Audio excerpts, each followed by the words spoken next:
Okay, guys, so this is what we're looking at. These are townhomes in Florida. And as you can see, it just goes all the way over there. And look at these units over here. They're all one structure.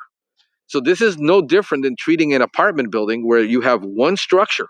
How do I explain this now to one tenant that says, I can't solve your problem because I can't steal off your unit from everybody else?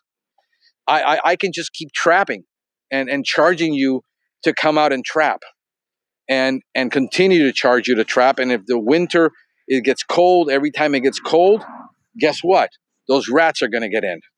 And you're paying for everybody. Now I told them you need to write a letter to your association, to your HOA. You're going to have to talk to the board. You're going to have to explain this to them. They're not going to listen. They're going to think you don't know where you got your info from because they've got a pest control company. People are like, well, we don't want to kill and put all that poison out. And we don't want, well, then you got to fix it. You've got to bring in a contractor, somebody to come in and exclude all this building. And it might cost 2, 3, 4, 5, 10 grand to fix this problem. And what you're wanting is a simple solution to solve this problem. Why don't we just put out poison and just poison all the rats? And then what? Continue to poison them for how long? If you still don't exclude them and you don't fix the repair, a rat is eventually going to get back in. Rodent stations aren't a magic bullet. They're not a magic wand. They're not going to solve a problem. They're going to bring down the rodent population. Instead of having 10,000 rats, now you have 2,000 rats. It might bring it down 95% in 1 year. What will happen after 1 year? Well, people will just say, well, the rodent problem is gone. Let's discontinue the service. And in 1 year, you have 10,000 more rats. See, folks, that is the problem that we're having with the psychology that we have to deal with. There's not a single rodent station on these homes protecting these homes. And the association needs to understand this. This is what I'm trying to do while I'm trying to educate people on rodent biology, rodent behavior, rat behavior, because nobody understands this. This is not something that is common knowledge. People are ignorant of this, not willfully, but because they don't get it. It's not understood. So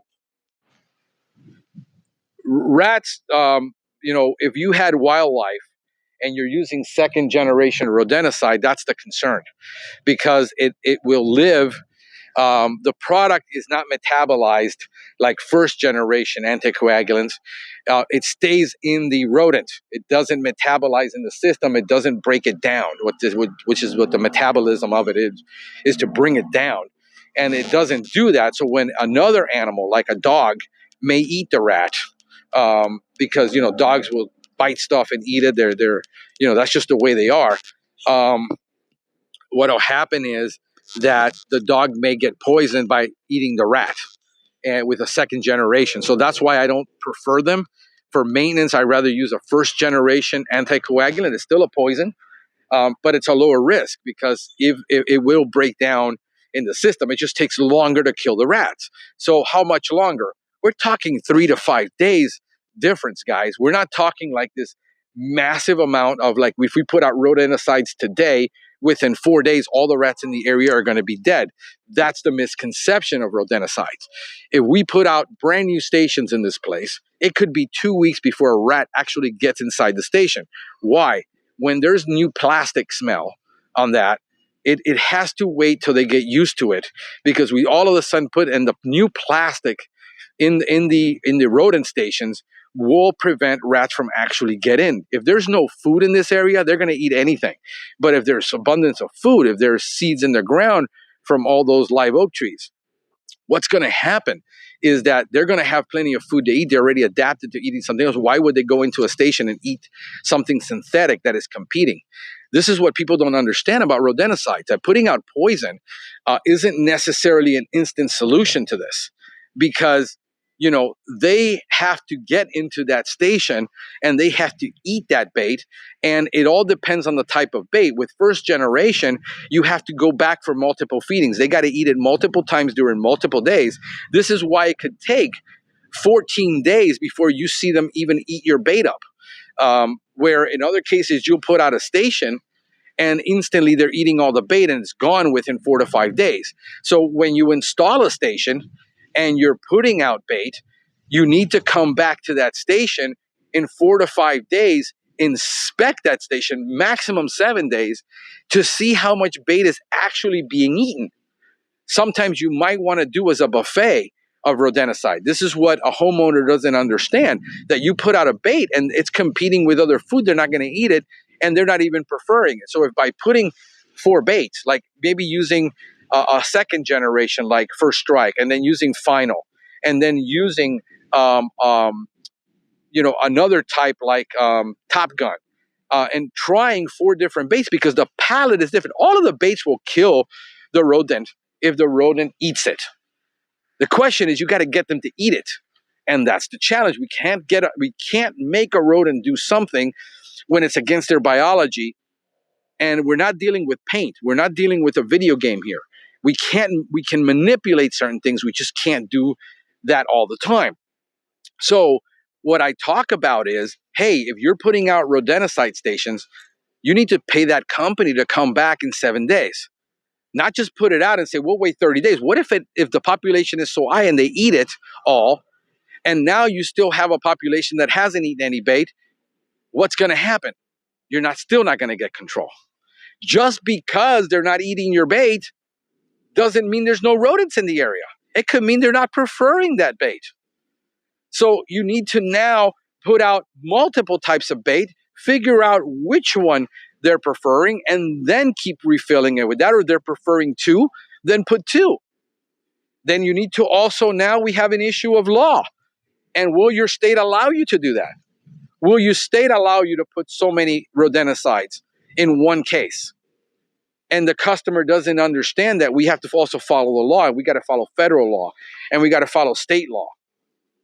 You see, this is the challenge that we're faced with as professional pest control people. Why customers fail all the time is because they don't understand this.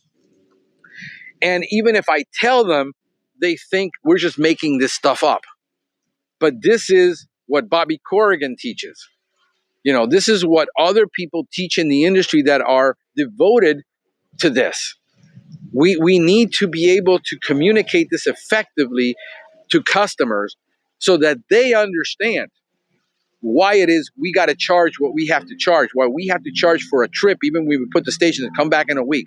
We might fill it up and then decide, they didn't even eat any of the bait yet. It's too soon, because that's a brand new box. Because if we show up with used boxes to a client's house, then they're like, well, you sold me a used box. Well, the used box is actually better because the rodents are already used to getting in there. There's urine in there. There's feces. They might not even get in there also sometimes when you move the stations from one place because it doesn't belong to their tribe. All of these things, as professional pest control people, we have to deal with. We have to know what it is we're doing. And the key to this is inspection, monitoring, following up, and making evaluations. And that gets expensive. Customers don't want to pay for evaluations. Customers don't want to pay for follow-ups, for inspections. They want to pay for results. In order to get them the results, we have to do the install of those rodent stations. We have to do an inspection in 4 to 5 days. We might have to come back in 4 to 5 days and inspect again. And still and repeat this for 30 days. And then only come back once a month. Because if you put out stations and you're doing a quarterly service, what if all your bait is getting eaten and for 2 months you don't have any protection? Customer wants a quarterly service. Our company only sells a quarterly service. You can't decide what you're going to do based on a program your company decide, because it's all based around finances. You can't do it. You can't get the control and then say, well, we only have so much money that we're willing to spend on this. Then you can't get the control. With trapping, the same way. I mean, if we trap right now, we set up these traps on Monday, we got to be back here Wednesday. 2 days later, inspect those traps. Why? Because if that thing with the heat in the attic, it's going to start stinking. And a customer is going to turn into soup. And we wait a week. So, well, I don't want you to charge me for coming back. What if you didn't catch anything? Well, what if I did? See, I don't know that if I didn't catch anything in the attic. So I'm here trying to tell you I need to come back on Wednesday. those trips got to get paid for because it's a trip fee. And then we got to come back on Friday.